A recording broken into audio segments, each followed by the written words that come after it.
ఉత్తరప్రదేశ్ ప్రభుత్వము ఉత్తరాఖండ్ ప్రభుత్వాలు ఇచ్చినటువంటి నోటిఫికేషన్స్ ప్రకారం వీధి పక్కన ఉన్నటువంటి ఢాబాలందరూ కూడాను దాని ఓనర్ ఎవరు అని చెప్పి వాళ్ళ పేరు స్పష్టంగా రాయాలి అని దాంట్లో ఆర్డర్లో వాళ్ళు చెప్పడం జరిగింది. దీన్ని వ్యతిరేకిస్తూ చాలామంది దాన్ని ఇది ఒక సమాజానికి సంబంధించి ఒక ముస్లింలకు సంబంధించి ఒక వ్యతిరేకమైనటువంటి చర్య అని చెప్పి వాళ్ళు దీన్ని అపోజ్ చేస్తున్నారు.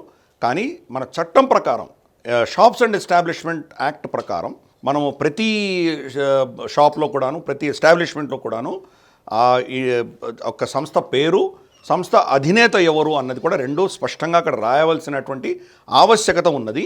కాబట్టి అదే వాళ్ళు అడిగారు, కానీ దాని మించి ఏం అడగలేదు. పేరు చెప్పినంత మాత్రాన దానివల్ల నష్టం ఏమొచ్చింది, అది ఒక సముదాయానికి వ్యతిరేకమని ఎందుకు అనుకోవాలి? అదే సముదాయం గతంలో హిందూ సమాజాలు మద్రసాల్లో ఉచితంగా భోజనాలు ఇస్తే కనుక ఇవి వాళ్ళు ఆ దేవతలకు వాళ్ళు ప్రసాదం పెట్టి ఇచ్చారు కాబట్టి మేము తినము అని చెప్పి తిరస్కరించినటువంటి వాళ్ళు. ఇక్కడ మతపరమైన విషయం ఏం తీసుకురాలేదు, చట్టం ఏం చెప్తోందో దాన్ని అమలు చేయమని చెప్తున్నారు వాళ్ళు. అదే నోటిఫికేషన్ ఇష్యూ చేశారు. మీరు ఏ షాప్స్ అండ్ ఎస్టాబ్లిష్మెంట్ ఎక్కడికి కంపెనీకి వెళ్ళినా ఎక్కడ ఆఫీస్కి వెళ్ళినా దాని యొక్క కంపెనీ పేరు ఇంగ్లీష్లో ఉంటుంది, ఆ లోకల్ భాషలో ఉంటుంది. కన్నడ అయితే కన్నడ, తెలుగు అయితే తెలుగు, ప్లస్ అక్కడ ప్రొపరేటర్ ఎవరు, రిజిస్ట్రేషన్ నెంబర్ ఏంటి, ఇవన్నీ రాయాలి. తర్వాత మీకు ఉన్నటువంటి చట్టపరంగా అక్కడ పనిచేస్తున్న వాళ్ళ హక్కులు ఏంటో రాసి ఉండాలి. దాన్నే వాళ్ళు కోరారంతకు మించి ఏమీ కోరలేదు. దాన్ని వీళ్ళు పెద్ద రాంతాంతం చేసి దీన్ని పెద్ద పొలిటిసైజ్ చేస్తున్నారు.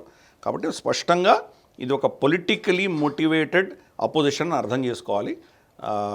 అటువంటి రూల్స్ ప్రతి షాప్ మీద కూడాను అప్లై చేయాలి, దేశవ్యాప్తంగా కూడా అప్లై చేయాలి.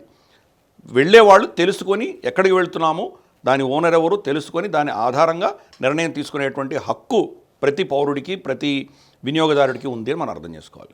ఈ వీడియో మీకు నచ్చినట్టయితే లైక్ చేయండి, 10 మందికి షేర్ చేయండి. అలాగే కామెంట్ల రూపంలో మీ అభిప్రాయాలను మాతో పంచుకోండి. Nationalist hub group of channels ను సబ్స్క్రైబ్ చేసుకుని తెలుగునాట జాతీయవాద జర్నలిజాన్ని ప్రోత్సహించండి. ఈ వీడియో కింద ఉన్న బెల్ ఐకాన్ పై క్లిక్ చేయడం మర్చిపోవద్దు.